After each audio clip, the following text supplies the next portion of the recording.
JavaScript in the specific context of a web browser. I actually re-recorded this entire course from scratch earlier this month because I started talking about JavaScript in a web browser from like the very first video, and it became obvious that I spent so much time fiddling with the HTML, explaining the DOM, and ultimately I was struggling to get just to talk about JavaScript by itself. And so that's why I took a different tact and re-recorded this. So this time around, as you know, I started with pure unadulterated JavaScript, and now here at the very end of this course, I'm talking about JavaScript and how it's used in a web browser, which there are some peculiarities that I wanted to talk about. And I hope the approach makes sense. I hope that this approach worked for you. And even if this isn't how you wanted to learn JavaScript, I hope you can understand and see the rationale behind it. All right, enough of the pretense. As we start dipping our toe into JavaScript in the web browser, I want to talk about the amazing work of a web browser and how it will actually turn a request by just typing in an address into the point where we're actually viewing a page on screen. I want to talk about how it begins to understand the HTML that it has downloaded, as well as other files like CSS and JavaScript files. And I want to talk about all the things that it has to consider before ultimately rendering a web page out to the end user to see. It's really quite amazing.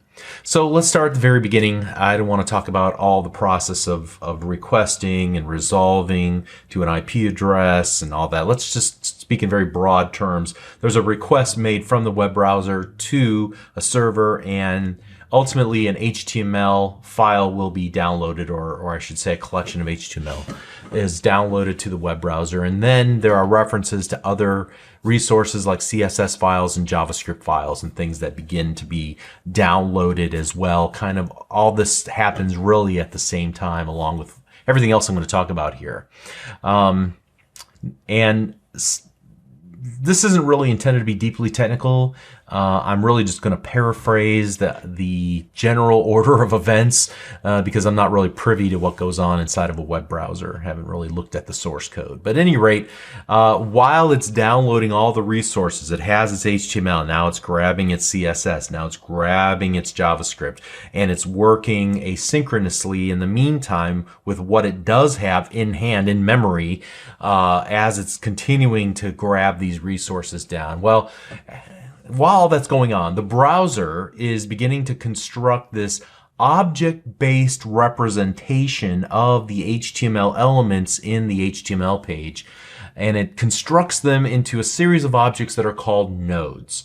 So it'll create a node for a given paragraph, a node for the ID of that paragraph, a node for the class of that class attribute of that paragraph, a node for the text that belongs to that paragraph. You can see where I'm going with this. Everything gets its own little instance of an object, and ultimately it's building this object graph that represents all of these elements, their attributes, and their values, the text values.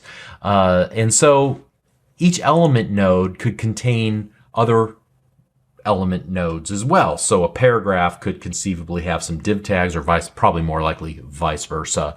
A div tag has a paragraph, a div tag has a header, has an unordered list, which has list items, and so on. All right, so there's just that nature of HTML, and the object model that's being constructed in memory has to consider all those kinds of relationships, as well as the attributes and the text values of each of those attributes. So at any rate, the final result of all that work is this rich object model that represents the document that can also be accessed programmatically. We'll talk about that in just a little bit. But at some point, the browser considers then all the styles that it has downloaded, whether embedded in the HTML page itself or through one or more CSS files that have been downloaded as well.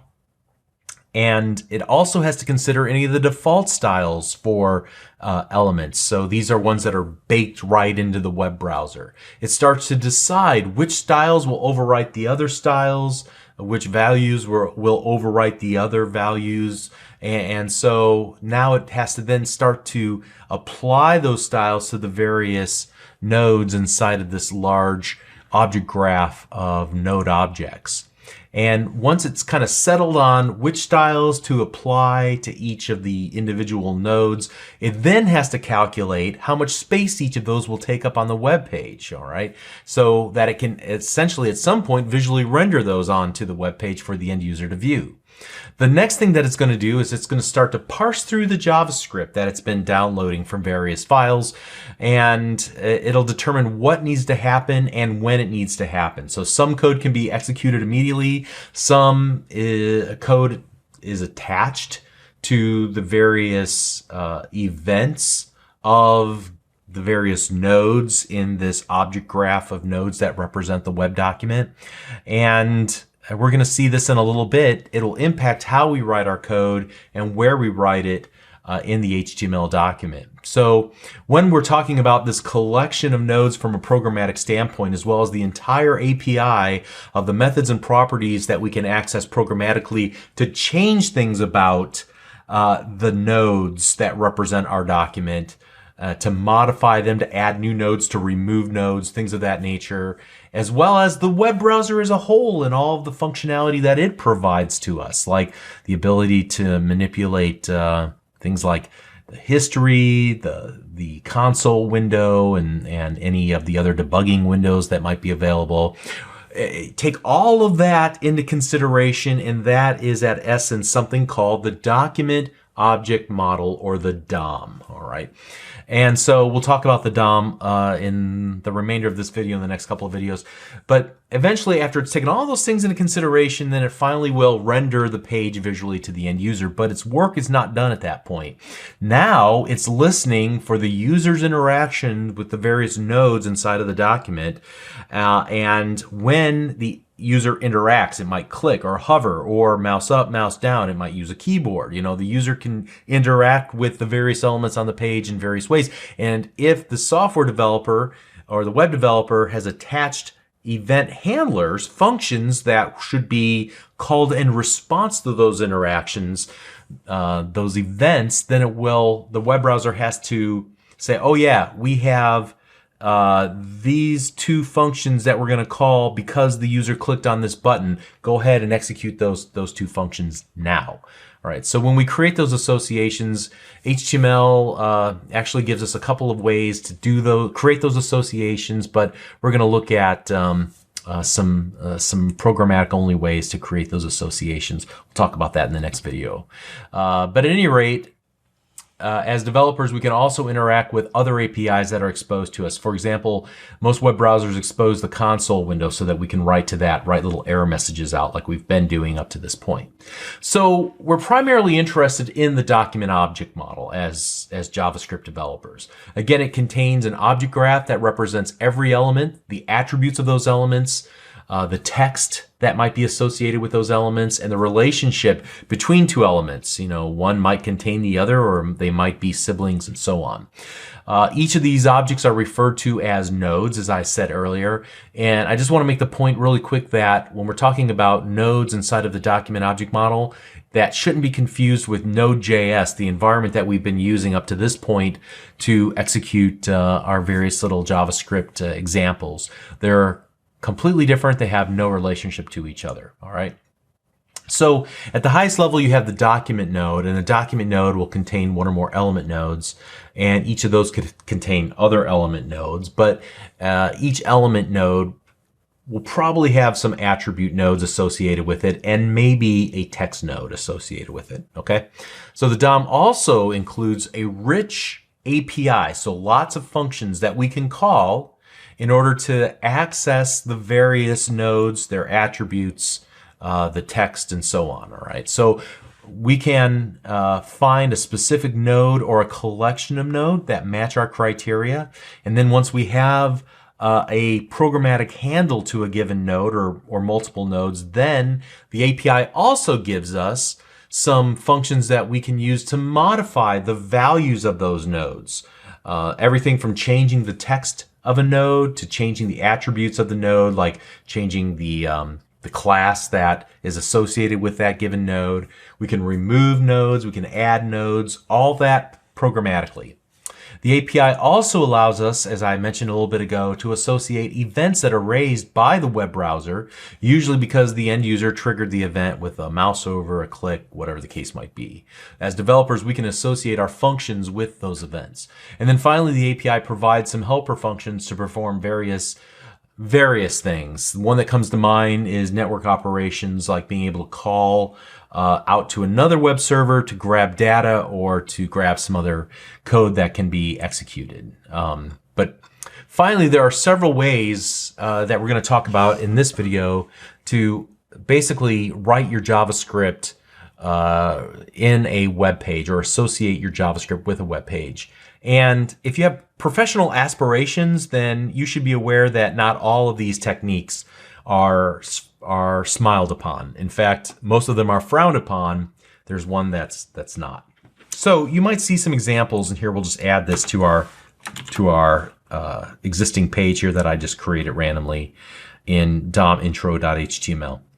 And I'm going to create a button, and in that button I'm going to say click me, and then here I'm going to add an on-click equal. I believe we've done this already, right? But I'm just going to write some JavaScript right here. Now, using this technique, I'm able to pop up a box, an alert box in the browser to just kind of execute one little simple line of code. So let me see how I'm going to do this. Let's right click on this and let's reveal it in Explorer.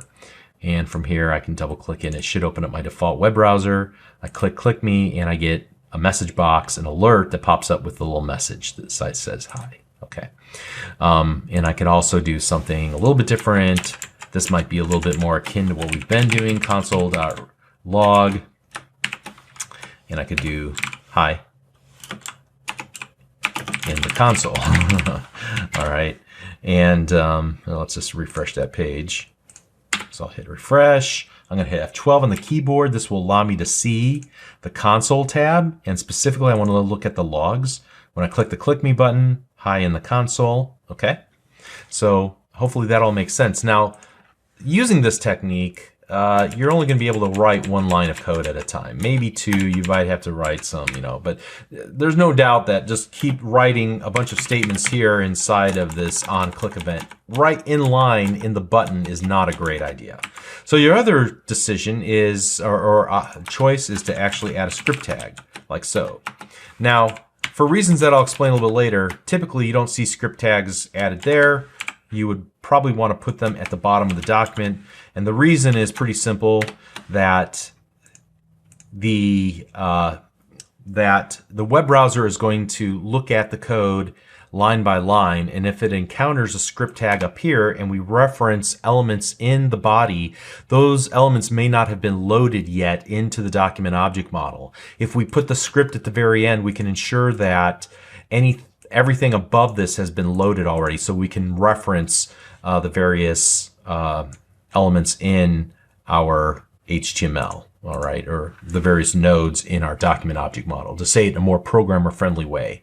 Okay, so here's what we can do instead. I can actually create a function. Let's call this just a click handler.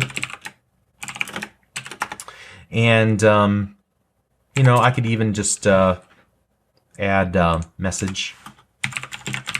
And here I can just do something like console.log hi, and then maybe ... and then maybe message like that.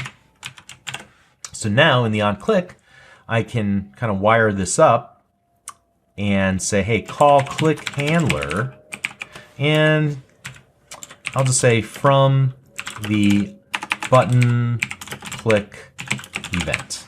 All right, so we'll save all that, and with any luck, you can see where we make the call to the function we've created, and then passing in a message, which should display in the console log. Let's open up our web browser again. Let's refresh this page, F5. I'm gonna click the click me button, and we get hi ...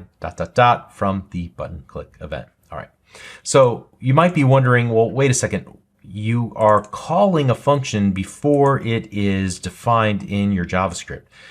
Isn't that a problem? No, and this is something I wanted to talk about before, but never really got a chance to, and this applies whenever we're executing all of our examples in Node.